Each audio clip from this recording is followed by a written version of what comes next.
안녕하세요. 행정튜브입니다. 오늘은 방금 출시된 청년희망 적금에 대해서 얘기를 해보려고 합니다. 현재 11개 은행에서 출시되었는데 포털에서 청년희망 적금이라고 검색하면 해당 상품에 대한 정보를 볼 수 있습니다.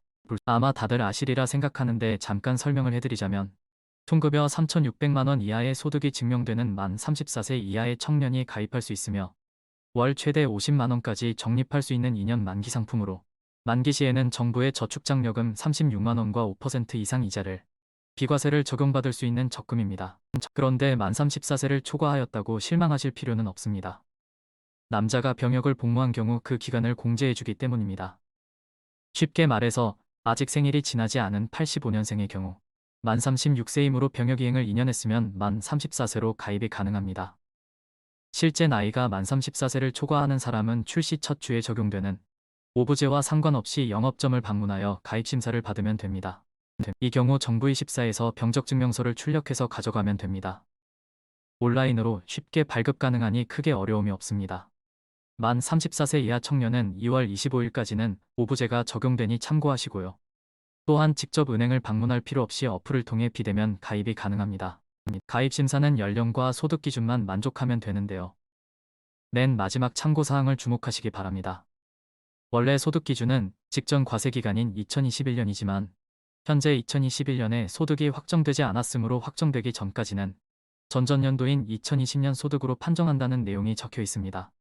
쉽게 말해서 지금 가입하러 가면 2020년 소득을 가지고 판단합니다. 즉 2020년 소득이 적합하면 현재 청년희망 적금에 가입 가능하고 2021년 소득만 적합하다면 7월 이후에 신청해야 합니다. 본인의 소득을 잘 모르겠다면 홈택스를 들어가 소득금액 증명을 출력해보면 됩니다. 소득이 있거나 없거나 홈택스를 통한 소득금액 증명이 안되면 가입이 불가능하기 때문입니다. 사업소득자의 경우 매출보다 경비가 많아 마이너스로 나와도 가입심사는 가능한 것으로 봅니다. 즉 약간의 편법으로 2021년에는 총급여가 3,600만 원 초과하는 청년이라면 지금 가입을 신청하면 적금을 들 수 있습니다. 다만 2021년 소득이 확정된 후 소득이 초과하는 경우에는 이자소득 비과세는 적용되지 않고 저축장려금은 받을 수 있습니다. 소득심사를 어떻게 하는지를 잘 염두에 두어야겠습니다. 반대로 소득이 줄어 2020년에는 기준이 안 되고 2021년에는 기준이 되는 경우에는 앞서 말씀드린 것처럼 2021년 소득이 확정되는 7월 이후에 신청해야 합니다.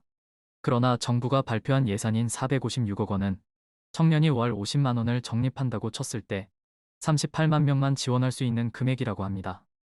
따라서 혹시라도 지원을 받지 못할까 하는 걱정이 드는 것도 당연합니다. 만약 예산이 추경을 통해 늘어나지 않는다면 가입을 했더라도 정부의 저축장려금을 받지 못할 수도 있기 때문입니다. 이 부분에 대해서 정부는 기획재정부와 협의 중에 있다고 하였습니다. 지금까지 행정튜브였습니다. 감사합니다.